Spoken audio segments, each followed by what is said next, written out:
Hi, my name is Nate Johnson, and I'm the CEO and founder of GLCS. This is the Driving Forward podcast. Follow us on all major streaming platforms, including YouTube. Like, comment, and share. Follow GLCS on LinkedIn for major content, updates, and events, including conferences. And you can reach us at drivingforward@glcs.net. I wanted to say thanks to Hans at Beyond Trucks for this great jacket. They're a partner of ours. It's perfectly logoed, so it's something I'm definitely going to wear. It's not overly logoed, so that's something to kind of keep in mind with your customers. It's a Patagonia jacket, and it's got a nice little Beyond Trucks logo here. So something I'll certainly be wearing. You can find Beyond Trucks at beyondtrucks.com. Beyond Trucks will also be at Manifest, so you'll be able to reach out to them there. I think we're going to potentially be doing something jointly with them. Next week, we will have Avante Jackson on. Avante is known as a former driver. Actually, he's a driver that's having some health issues. CDL Shorty, I believe, is what he goes by on YouTube. He's having some health issues, but trying to get back in the truck, trying to resolve some of those health issues. But he's got an interesting story. He goes out into truck stops and helps drivers out, talks to drivers at the truck stops, talks to them about how to chain, how to do things. So really an interesting story. Check him out on YouTube before the next driving podcast on Thursday at 1:00 next week. Once again, Avante Jackson, CDL Shorty. This week we have Sean Laidacker on, and I'd love to bring out Sean now if we can, please.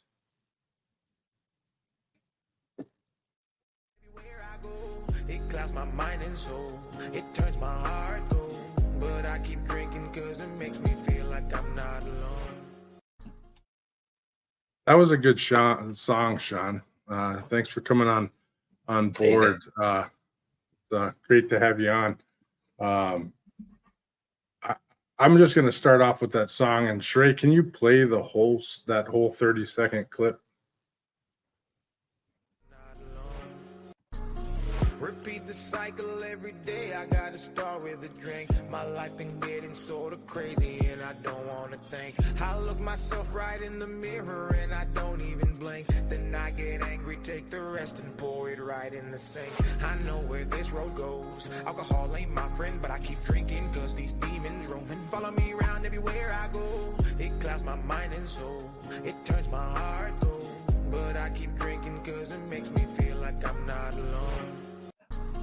Repeat the cycle every day. I gotta start with a drink. We needed it once. So thanks, Jeff. We're going.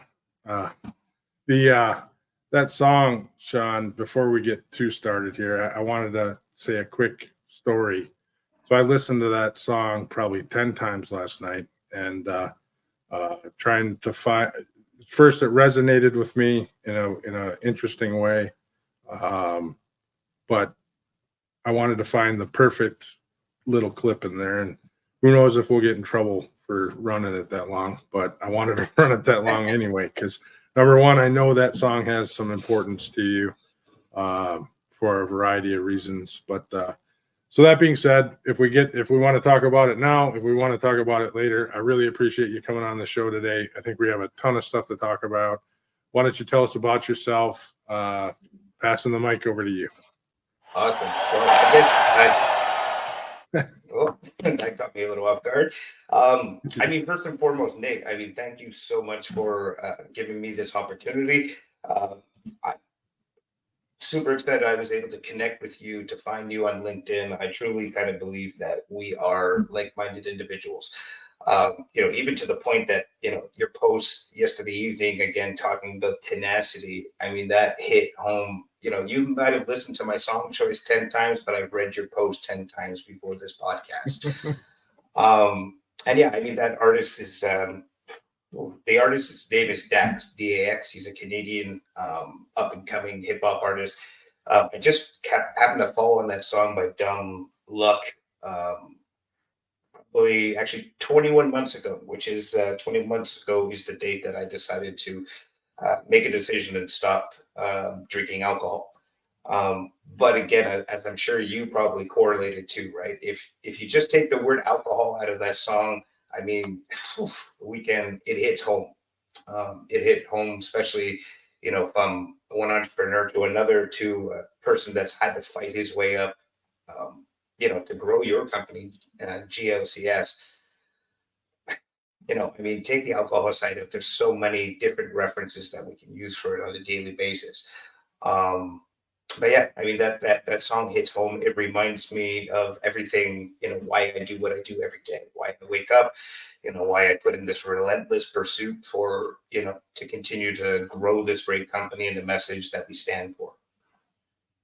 Oh, I thought it had an awesome message. I looked at it at really the first 2 times I listened to it, and then the next 8 times I listened to it, it was just at different angles and how I was super surprised. I actually have Dax listed as someone I want to go back and find out more about, see if I want to listen to more of his songs. So just because that was so unique, someone I've never really heard of, and I like the tone of the song in general as well. So, and I mean, all his songs really have such deep meaning. I mean, all his songs have impacted me significantly. I mean, I'm the kind of person, that I'm always trying to do better, right? I always trying to see how I can better myself, my understandings, my knowledge. Even when I came into the podcast and asked me to list my title, and I was contemplating putting student of all, master of none. Just again, kind of like I said at this point, I'm learning every single day. And I think it's one of the beauties of our industry too, is that, I've started this industry back in 2006, 22 years old, bartender, never worked in a corporate experience before. It was it was a hard uphill battle to get there, right? We're talking 17 plus years. And I went from bartending to corporate drinking, and that was a whole other level. Yeah. Nope, that's a hard thing to wrangle, and I've definitely had my moments in my life, not to the same point that I think you've been, but I think it resonates with any of us that have been around a long time. So I appreciate that. So let's talk about Loyalty Logistics a little bit. You've been, well, actually, let's go back even further. I mean, you did start in bartending, you did start in some of that. So let's kind of start in the beginning, because you kind of had a career before a career, right? Am I thinking that right, or am I wrong? I mean, so career. I mean, I think I'm wondering how far back I have to go actually to start this conversation. So, I mean, I come from a family that's worked in the service industry for years. I started working in the service industry at 13 as a pot washer. I was washing pots twice my size. Finished high school, didn't really know where I wanted to go. So, figured with the experience in the service industry, I said, let's go to bartending. And bartending was kind of the first introduction of a tool which would allow me to become somebody that I wanted to be, but I had a very hard time to be. I was that shy kid in the corner who didn't really want to, I didn't want to be the center of attention, right? So you add the alcohol into that scenario, and then all of a sudden I become 6'5", and I'm not 6'5", by the way. You're 6'5", you're the best looking guy in the bar. Is that liquid courage we all talk about, right? I was very fortunate. I had a customer of mine that I'm still very close to today. He was my original kind of mentor in this industry. He loved the way I talked, and I was always interested because he was very well dressed and what he did. And one day he just kind of said, like, what else do you do outside of bartending? And I was like, this is what I do. So he said, you're wasting your time. Come have an interview with my company and let's see what we can do. I mean, in 2006, I mean, logistics wasn't the big craze it is right now, right? I mean, even pre-COVID, everybody kind of knew what a broker or transportation company was. In '06, when somebody told me, we move a reefer, I was sitting here saying, I had no idea. It wasn't as popular as I would say these days. So after a couple of interviews and reluctancies from the headhunters and the senior staff, they finally made a decision to give me a try. Again, 22, bartender. I think I came to my interview with a suit 2 sizes too big. And they said, here's a computer, here's a phone, good luck. Right. So I kind of came from the school of hard knocks, and I said, like, well, who do I call? They're like, well, everything around you is a lead. So, figure it out. So that's what I did. I remember getting a directory of freight forwarders, and I was just I had no idea what I was doing. All I knew is that it was a numbers game, and I had to call as many people as possible, send marketing kits, and hope for the best. So, I worked 11 years as a logistics sales rep. Finally deciding to listen to my partner, who was a very trusted, I would say, friend and carrier of mine throughout the course of the years. We did a lot of business together. And he had been asking me for years, let's open a broker, let's open a brokerage. So I think, like I said, in 2017, I finally made the jump. We're actually sitting 8 days away from our 7-year anniversary. So it's a very kind of proud moment at this point. And I'm happy I can share it with the world, right? Yeah, congratulations. That's a big thing. We turned 7. GLCS turned 7 last June, and it's one of those dates. Appreciate it. Thank you. And I think 7 is one of those arbitrary years. It's not a 10, it's not a 20, it's not a 15. It's a 7, but 7 means you're past 5. You're not at 10, but it's like you're beyond the new company now. You're no longer a new company. You're not a extremely well-established long-term company, but you're sort of in your groove. And at least that's how I feel. Like we're on to something. We've got our mojo now, and it's it's another level. I feel like you've moved on to this. This is now something, and it's established. At least that's mentally where I've gone, and 7 meant something to me, even though it's not one of those that the industry necessarily celebrates. To be honest, I can relate with you wholeheartedly.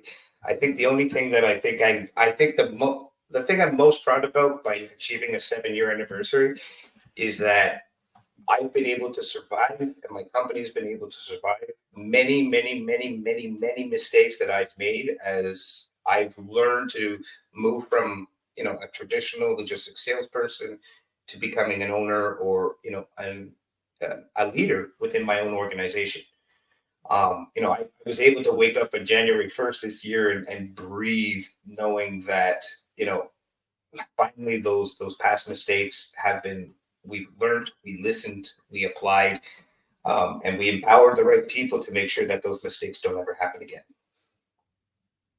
No, that's ultimately what you do. You fail and you adjust, and you fail and you adjust, and you keep failing and you keep adjusting. So fail forward. Yeah. And I think we shared this, or I've said it probably 1,000 times, right? We don't fail until we stop trying. Right. That is something I think everybody has to embody, because how many times can we say we failed and then just let it shape us into inactivity versus allowing it to, push us forward? No, I agree. I think some of that, when I was, I think when we started noticing, well, we were both on Dooner the same day. So that's, I think, when I really recognized your name, and that's where the Puppy King came out. But I think I remember my post that day, like, I have to follow the Puppy King. I think that's what I said. But then where we really locked on and started chatting was the imposter syndrome article that I wrote.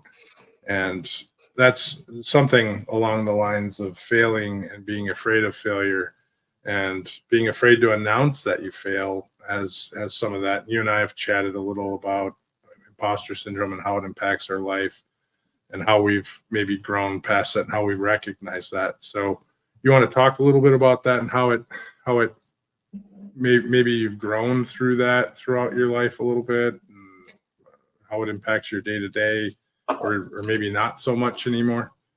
I mean, look, we practice, one of the main principles that we practice in our company is candidacy, right? And it's candidacy from the bottom all the way up to myself. I wish I could sit here and say like I've found a solution for imposter syndrome. But I also don't think there's ever going to be like a cure for imposter syndrome.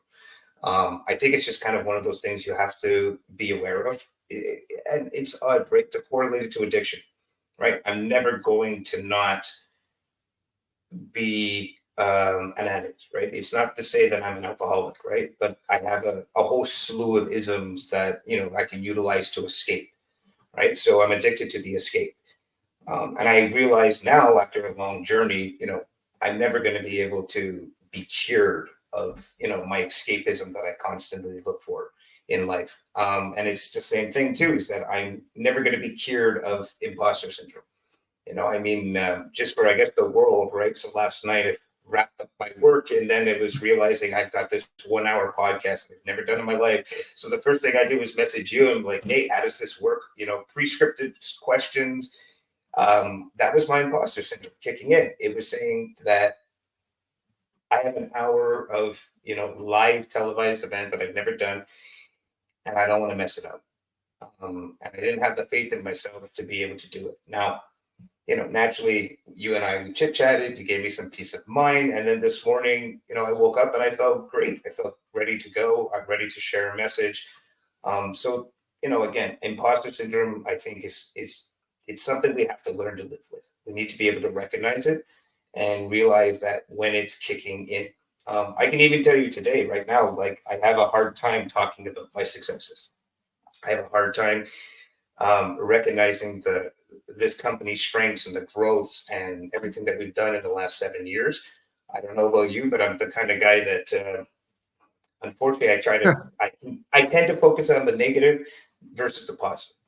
If I achieve a 99% of my goal, I'm going to focus on the 1% I didn't hit versus the 99 good that I did do, which is, again, I think directly correlates with that imposter syndrome.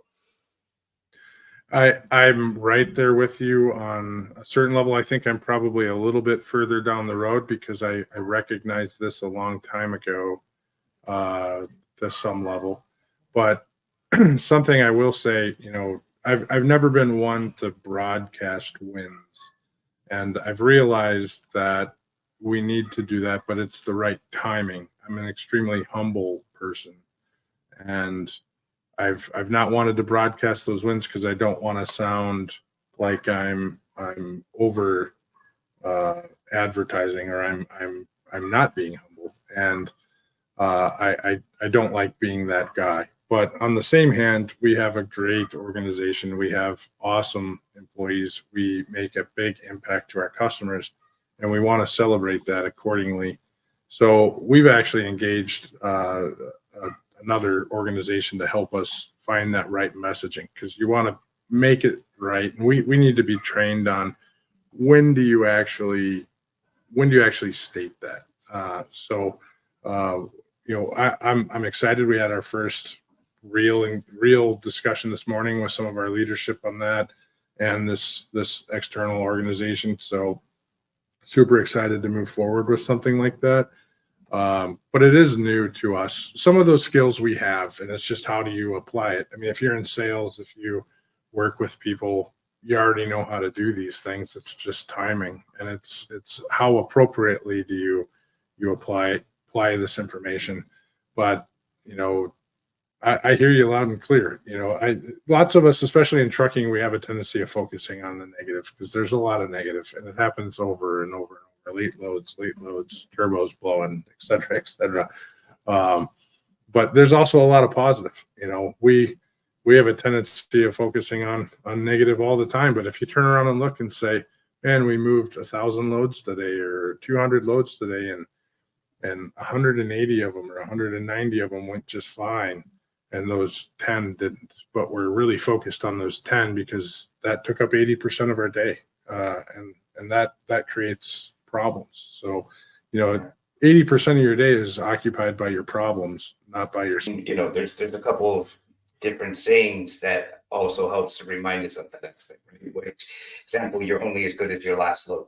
I'm sure that's something you've said, you've heard 1,000 different times. Yeah, certainly. And that is a truth, right? And we deal with an industry that sometimes we don't have control over, the successful openings of customers or the maintenance of customers. Companies shift, supply and demand changes. So again, it goes, no matter, you're only as good as your last load. And let's be honest, right? And I tell my sales team this: anybody can pick up a load and deliver it on time. That's not the hard part, right? What defines a true kind of extension or partner of your logistics is the people that, when things don't go according to plan, the corrective measures that you take, right? The communication that you can, explain to our customers. We can't fix the problems ourselves, and the customer's entitled to be angry, and that's fine. But you've got to be there for the good and the bad.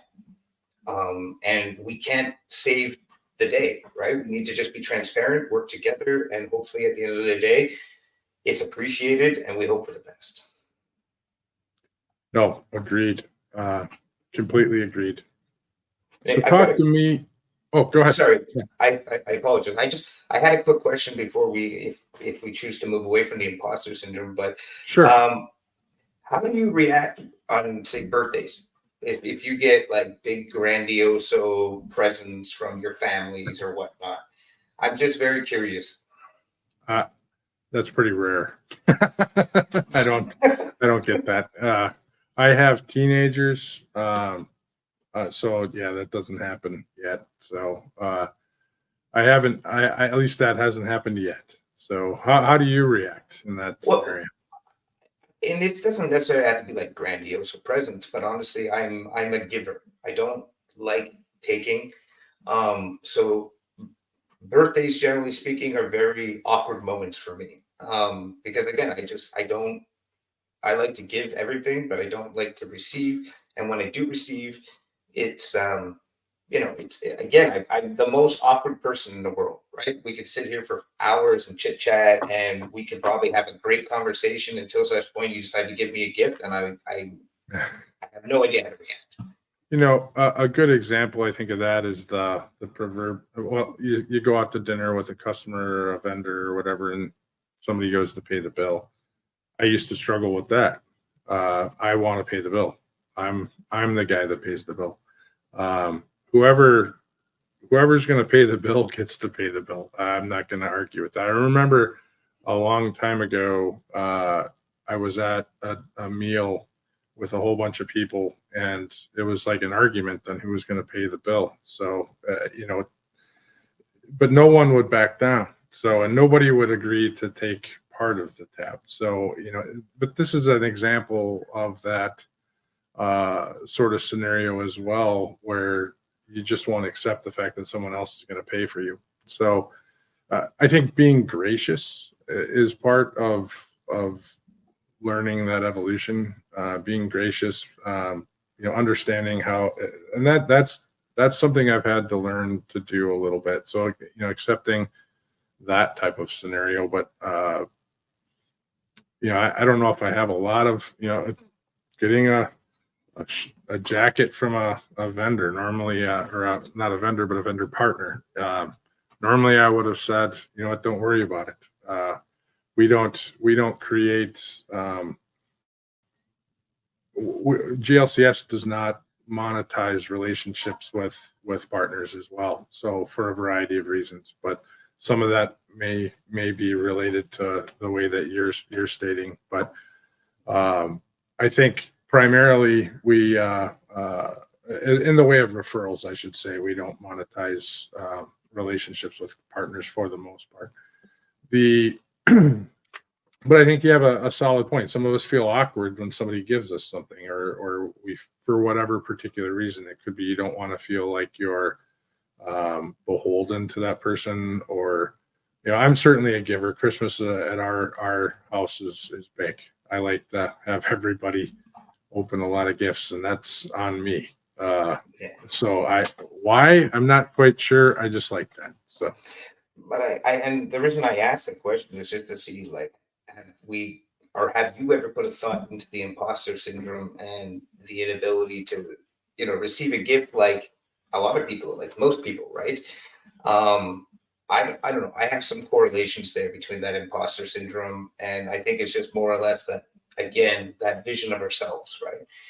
Because we come off as leaders, as very confident,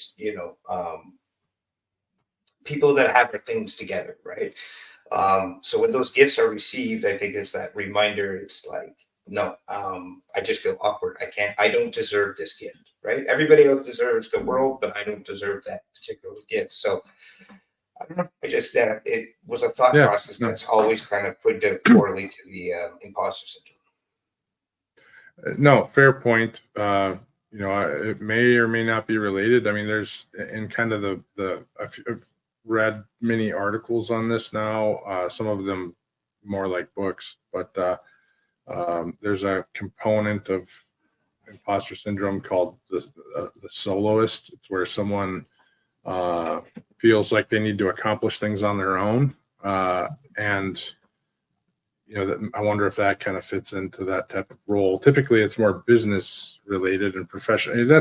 I've not looked at it from a non-professional role, but you need to be kind of the guy. You're the expert. I mean, there's another one called the expert, but you need to be the person that accomplishes everything. You need to do it yourself. So in the case of someone giving you something, that may be the trigger there. So Yeah.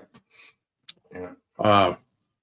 Kind of shifting topics a little bit, and we can certainly circle back if we find a piece to it that makes sense. You had brought up the culture at Loyalty Logistics. I wanted to come around on that. You have multiple offices in Canada, in the U.S., in Mexico, and in Colombia as well. Correct. So where GLCS is scattered throughout Canada and U.S. and Mexico as well. Not scattered. I mean, we don't have office. We have an office in Lakeville, Minnesota, and then everyone else is remote. So I don't like to use the word scattered. That's a poor choice of word, but everyone works out of their house from there on out. But we do have people in Mexico, in the U.S., and in Canada. So curious, tell me about the culture and how that's meaningful to you, how it's kind of developed. Yeah, I mean, so the culture kind of directly correlates with what you're seeing behind me, which is obviously some more in-your-face color tones. This kind of all started to come to fruition in the beginning of 2023, which was kind of an affirmation that, we didn't need to follow the path of our predecessors before. If you look at our old colors, our old website, it was very atypical when it comes to a brokerage company, very safe colors, versus, like I said, in 2023, we went a little audacious with our color schemes, purple, greens, and we removed the word logistics and our slogan just to kind of, again, it's symbolic to realize that at the end of the day, this is a very simple industry too, right? Price gets your foot in, service keeps it there. I mean, again, it's to bring back the simplicity side of things. Now, I mean, the culture, like I said, is a culture that took many years to create. I think it was one of my kind of founding principles when I first opened this company. Well, not when I first opened it. Let's talk, right? So most business owners or people that take that risk to open up their own company, I did it for money. I'm not gonna lie. I like fast cars. I like shiny things. But that changed very fast when I opened up this company, and I started to see staff bettering their lives, creating financial securities for their families. Obviously we've had a strong presence in Mexico, and I'm based in Montreal, Quebec, Canada. Most of my original staff is based here in Montreal. So, we were dealing with, people that were not originally from Canada, immigrants from Mexico, from Spain. And, our company was able to give them an opportunity to, again, better their lives. And once I started getting a taste of that kind of set off the creation of Loyalty's culture. So, I mean, the culture is simple, that we either thrive together or we die together. I think that's as clear English as I can put it from there. we truly believe in, again, it's the success of this company is not because of myself or because of the directors or because of my, my senior staff. It's because of everybody. We try to empower, from intern to ownership. I have interviews or meetings with any new hire. Again, doesn't matter, where they're located in the world. And again, like I said, we restructured our company. Happens to directly correlate on my my day that I chose to not drink alcohol. Uh, we essentially, like I said, at this point we're at a pivotal moment of this company's life expectancies. We tried a lot of different concepts and idealisms prior to April of 2022. Some worked, some didn't. But we realized that the system we had previously created was to profit a very few, not so much the masses, which kind of was not befitting to the ultimate vision of the company. So we ripped apart what we did good and what we did bad, and then we departmentalized the path of success so in-depthly that it assures the company's continued organic growth at that point. Now, it took a lot of trial and error to figure out to get to where we are today, right? Obviously, there's the secret sauce is working, but at the end of the day, the secret sauce is just, like I said, we create a clear path of advancement inside of our organization from the moment you start. We've created essentially roadmaps to success for every department. So every new hire, if you're just a CSR and you do data entry, tracking, and tracing, we're going to tell you which paths you can go inside of our organization. And the vision or the vision of success, right, is not mine to determine, right? I can tell you one person wants money, the next person wants time. So we try to give options to our staff on which avenues they can go. And if whatever avenues they choose to go, well, we're going to tell them how to get there. We're going to tell them what work they have to do above and beyond the call of duty, who they need to work more closely with. So we truly believe, like I said, that every employee should be empowered to have a voice, from, again, ownership down to, to within everybody. And we believe that if you put in the extra work, you'll be rewarded for it. And the beauty is too, is, like I said, our commission structures have been created in such a way that they're uncapped earning potentials. So again, everybody has the tools to shape the life that they ultimately want. No, that's great. You've been able to shepherd that. And, something I always say with culture is, as a founder, as an owner, you can build that foundation of culture and you can shepherd or guide the culture, but really it's up to the employees. They're the owners of the culture, and you can guide it. You can eke it along and do what you can for as a founder, as an owner, but it's up to the staff, the company as a whole, and the health of that company to move it along and take it where they're going to go with it. And a healthy culture is a healthy company. And so that's great that you have that. And I keep getting pinged from all kinds of people from GLCS saying that your shoe game is awesome. So now, did you get Nike to actually do a special shoe, or did you do that online? No. All right. So we'll talk about this shoe here. Oh, this one here. So this shoe here is Air Max Nike by You. So I just went on the website. I chose all the options, and then they made it for me from there. This is the most recent edition. Now, these were not done by Nike. This was done by a designer, a gentleman here locally in Quebec. I'd love to share his details so if people are interested after the fact, they can check it out. Essentially, he took that shoe, ripped it apart, and rebuilt it by hand based off my company's color tones. These checks, these arrows that you see in the backdrop here, they're actually also on the shoe as well. So yeah, those are one of 3 pairs. So essentially, as Christmas presents, I decided to make 3 identical pairs for myself and the 2 other partners that are with Loyalty Logistics. Gotcha. That's cool.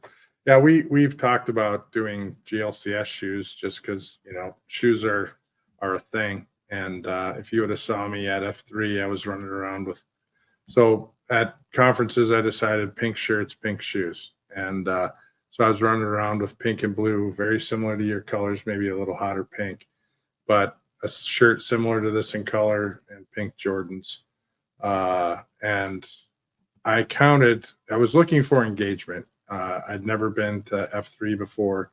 I was looking for engagement, and within a couple hours, I just had to stop counting because I had 40 some odd people come up to me and start talking about the shoes and the shirt. So, so then I decided, you know what, I'm going to put together some GLCS shoes.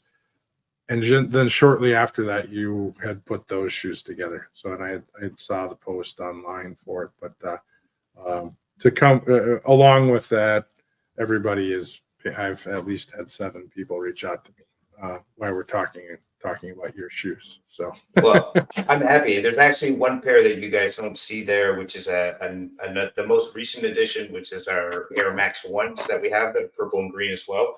I shipped a pair to Tim Dooner over at What the Truck for Christmas time. I saw that.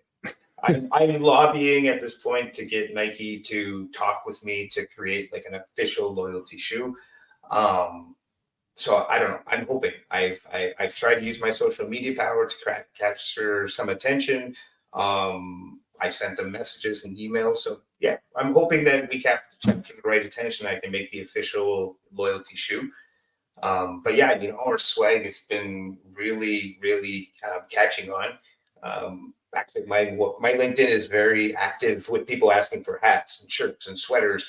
I mean, we're fast tracking as fast as possible an e-commerce site that will have all of our loyalty swag there. I mean, we're planning to sell it at pure cost, and we're going to leave an option at the end of checkout for people to make donations. And whatever those donations, it's going to be reserved into a specific account that's going to allow us to make investments into trying to have an impact on the earth, right? Doing green initiatives. So that's what we're working on the backside right now. Sure. No, that's awesome.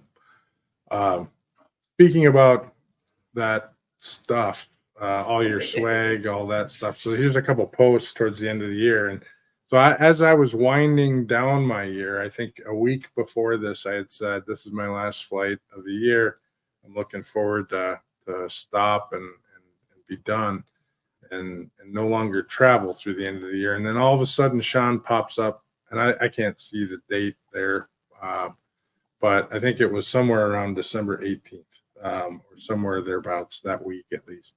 And you come up with these posts saying, I'm doing one more trip. I've got this luggage that's packed full of stuff, mostly packed full of stuff that you're giving away. And I think you were headed to Mexico, to Monterey, if I recall. Yeah, it was a Chicago trip. Yeah. Yeah. Oh, it was Chicago. Okay. So either way, you were packing it in to do one more trip. You know, that just shows the culture there. It's first off, the week that you were going, I think, was right before Christmas, and that's an absolute bummer of a week to travel. For any of us business travels, we know what that's like, and that just speaks to, you know, your tenacity with the culture and getting out and meeting people. So so kudos to you there. Appreciate that. Also to, you know, speaking to the world and making the world a better place, just to kind of throw this one out since it kind of matches with that, you know, I got to hit up on the Puppy King thing. So I do have this video. So this is my video, at least from F3, where, you know, Sean ended up paying for all the remaining puppies, all their adoptions all the puppies that weren't adopted at F3, he paid the adoption fees for them, and they were all picked up. So thanks for doing that. Appreciate I'm a dog lover. I know you're a dog lover. You have it listed on your LinkedIn as well.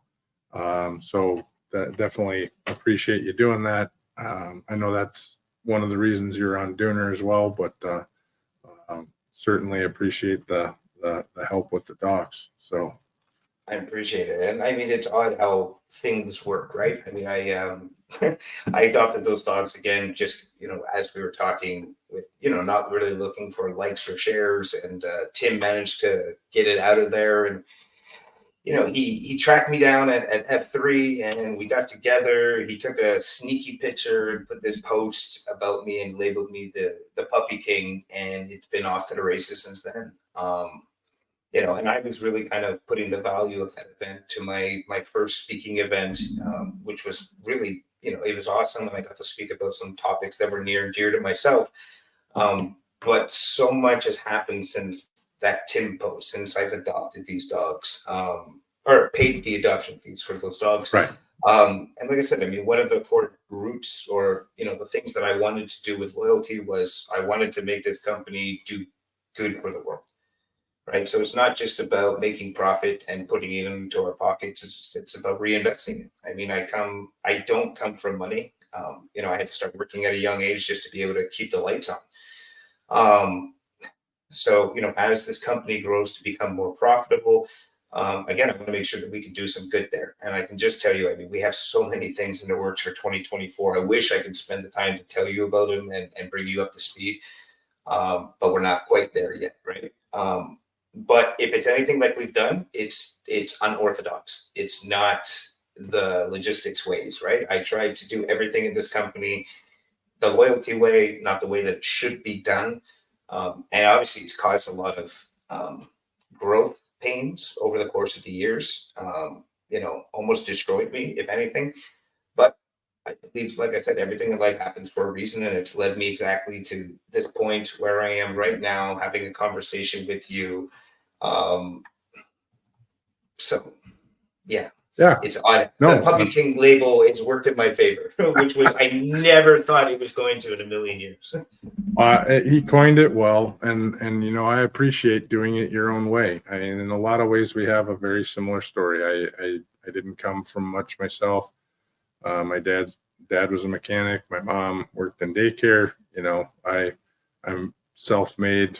Did a lot of things, but I didn't. It's all, once again, kind of circling back on tenacity. You just keep grinding.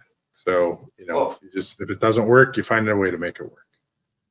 I mean, again, if whoever's on here has not read Nate's post about tenacity, I have to suggest everybody just take 2 minutes and read it a couple of times, because like I said, I was just sitting there the whole post and saying, yep. And it took a lot of pain to get here again, we had to continue to be tenacious, I mean, we only almost went bankrupt twice in the last 7 years. And, that was hard. Now we are strong, we're financially stable, and, we took a lot of risk. We worked at our operating ratio, I think, was between 90 to 100% for the better part of a couple of years, which at the end of the day, that just means the only person that's getting the short end of the stick is myself and my partners. Right. But Right. we believed, we had to find a balance between, keep our employees well paid and making sure that we're giving them the tools to work, the way that we need them to work. And it will pay off in the long term. And like I said, I'm happy. Obviously, our operating ratio is very far from that aspect of things. And it's our machine that we created in April of 2022, and we've been constantly testing and readjusting. It's working well. At this point, but it's not without being riskful and, doing calculated, ideas. And then, some of them worked, some of them didn't. Right. And then when they didn't work, but then there was a need now to figure out a way to, ride past the failure.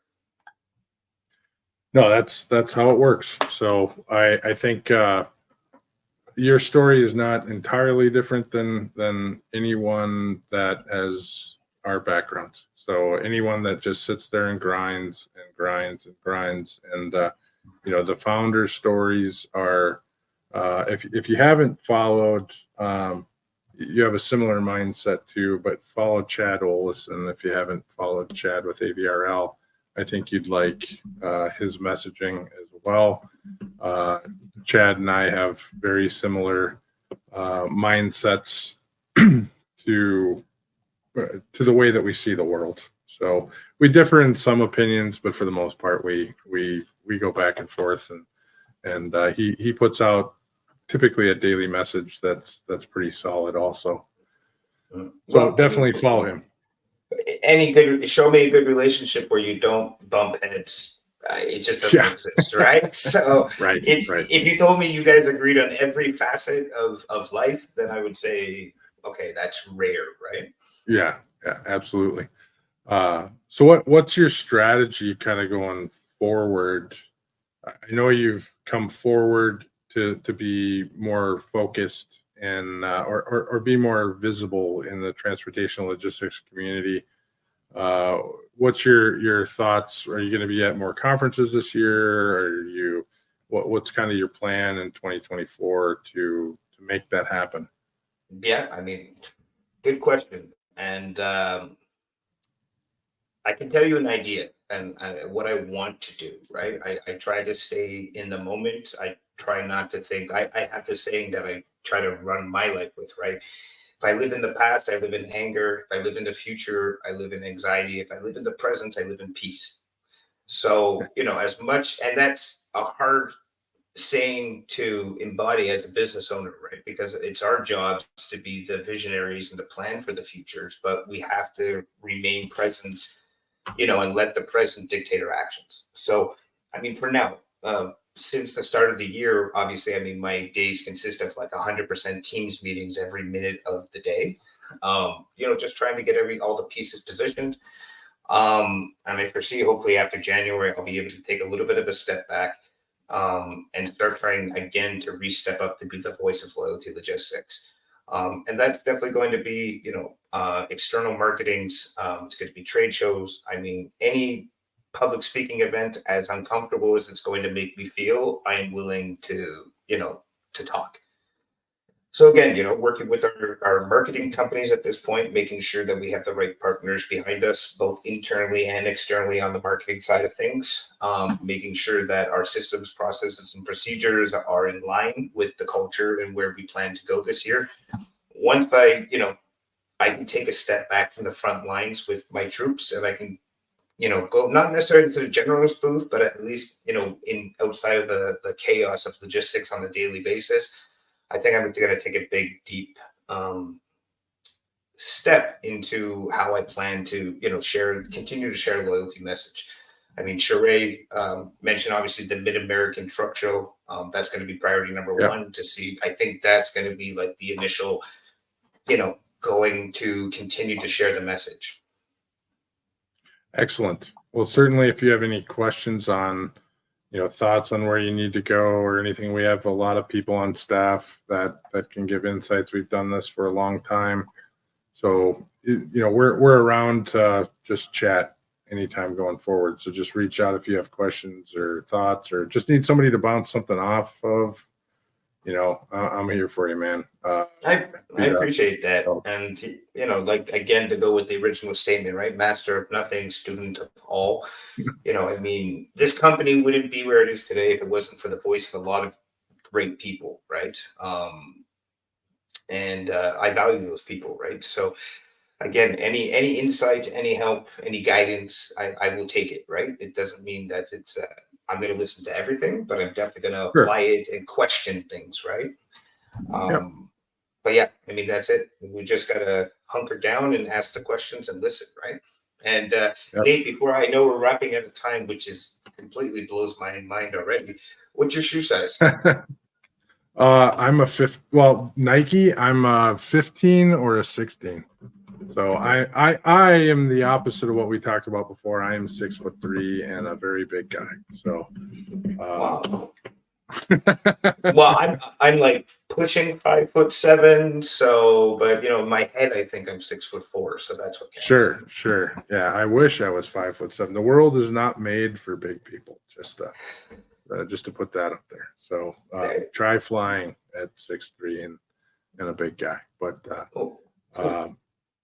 so I do want to say I'm very involved in sheet trucking, and I appreciate the blanket donation. 250 blankets for the homeless. We saw lots of videos of them donating that. So we we are appreciative of that donation as well. I've been involved with sheet trucking for some time, and so thank you for that. Well, I mean, it's, I mean, if there's any good we can do, I mean, it doesn't need to be these more grandiose concepts and ideas, like you just said. I mean, 250 blankets. I mean, it was what we could do, right? I just plan to do a lot more good with this company and our revenues and our profitabilities this year. Hold on to your hats, because there's going to be a lot of in-your-face changes coming. And I'm so excited to continue working with sheet trucking. We have some really strong women inside of our organization that I want to give them a platform to talk about what they've done for us. I'm very eager and excited to continue working with you and sheet trucking. Awesome. I'm excited to see what you do. I look forward to future conversations. Look forward to seeing you at Matt's or any other place that we end up in the same spots. And certainly, keep interacting with you online. And if you have any questions, if you have any thoughts, feel free to reach out to us too. So, I'm happy to be a sounding board, any time that you want somebody's opinion. So Wonderful. Always happy to do that. So if you want to hang on tight, we'll chat after. I'm gonna wrap stuff up here. So we'll park you in the green room for a little bit, and I'll run through kind of what GLCS has going on here for the remainder of first quarter, and circle back with you in a little bit. But awesome. I appreciate.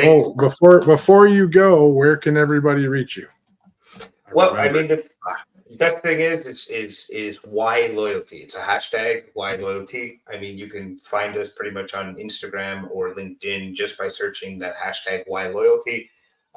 It's an interesting campaign we're doing. Is instead of trying to tell people why Loyalty Logistics, we want you guys to discover it on your own. We want you guys to hear it not from myself, but from the staff, right? They know why Loyalty Logistics.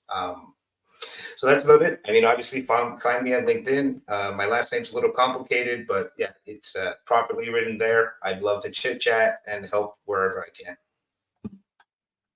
All right. So hashtag why loyalty. Sean Laidacker, everybody from Loyalty Logistics. I really appreciate it, Sean. It's been great. Like I said, this is going to go by fast, and it did. So I'm blown away. And Nate, thank you so much for the guidance here and outside. I look forward to our next opportunity to continue speaking and hopefully make an impact in somebody's life. Absolutely. Appreciate it. Ooh, there we go.